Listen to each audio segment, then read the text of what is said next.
Hello everyone, आपका एक बार फिर से वेलकम करते हैं आज के हमारे इस फ्रेश वीडियो पे। तो आज इस वीडियो के अंदर मैं आपके साथ डिस्कस करने वाला हूं SBI PSU diet plan growth के बारे में।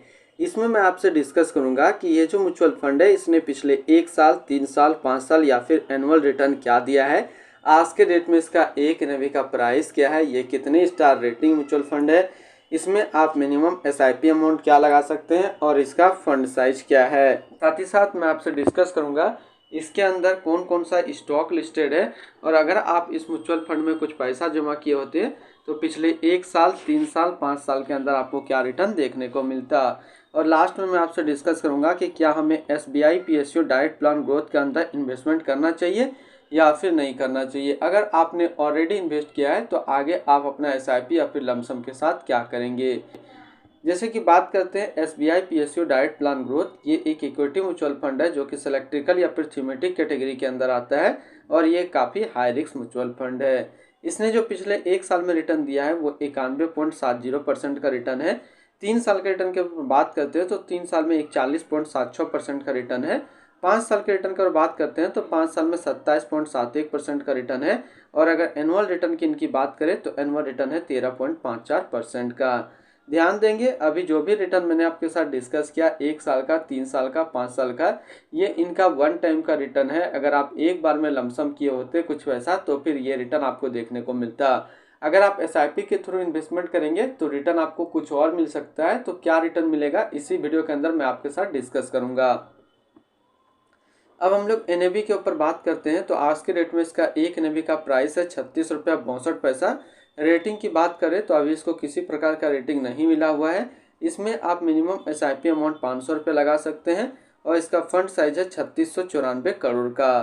अब बात करते हैं अगर आप इस म्यूचुअल फंड के अंदर कुछ पैसा जमा किए होते तो फिर आपको क्या रिटर्न देखने को मिलता। इससे पहले अगर आपने अभी तक अपना इन्वेस्टमेंट स्टार्ट नहीं किया है और करना चाहते हैं तो इस वीडियो के डिस्क्रिप्शन में मैंने अपना डीमेट अकाउंट का रेफरल लिंक दिया है।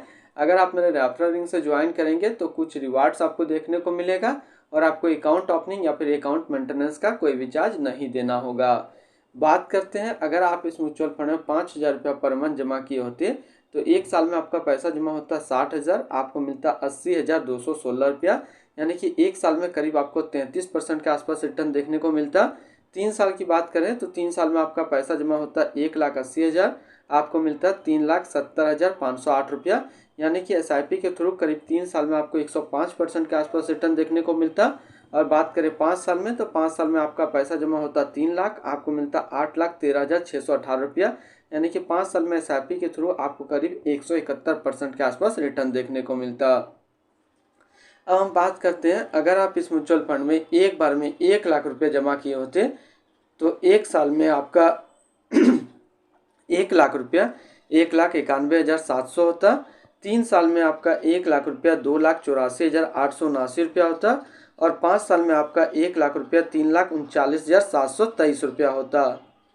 अब हम लोग होल्डिंग की बात करते हैं तो इसके अंदर जो टोटल स्टॉक लिस्टेड है वो टोटल 26 स्टॉक लिस्टेड है। अगर हम इसमें टॉप 10 है उसके सेक्टर वाइज डिस्कस करते हैं तो पहला नाम आता है State Bank of India financial क्षेत्र, GAIL India Limited energy, Power Grid Corporation of India Limited energy, NTPC Limited energy, Bharat Electronic Limited capital goods, Coal India Limited energy, Life Insurance Corporation of India insurance, Petronet LNG Limited energy, General Insurance Corporation of India insurance, SBI Life Insurance Company Limited insurance के क्षेत्र में है।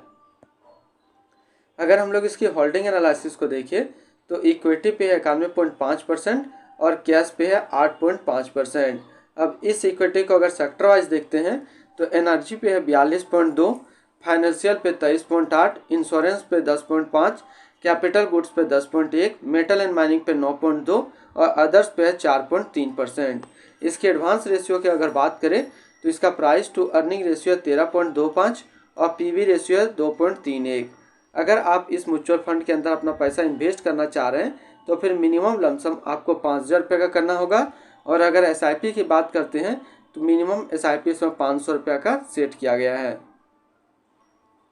अब हम लोग return and ranking के ऊपर बात करते हैं और यहीं पर आपको समझ में आएगा कि क्या हमें, सबसे पहले बात करते हैं कि जो एसबीआई पीएसयू फंड है उसका 1 साल का जो फंड रिटर्न है वो 91.7, 3 साल में 41.8, 5 साल में 27.7 और एनुअल है 13.5 का।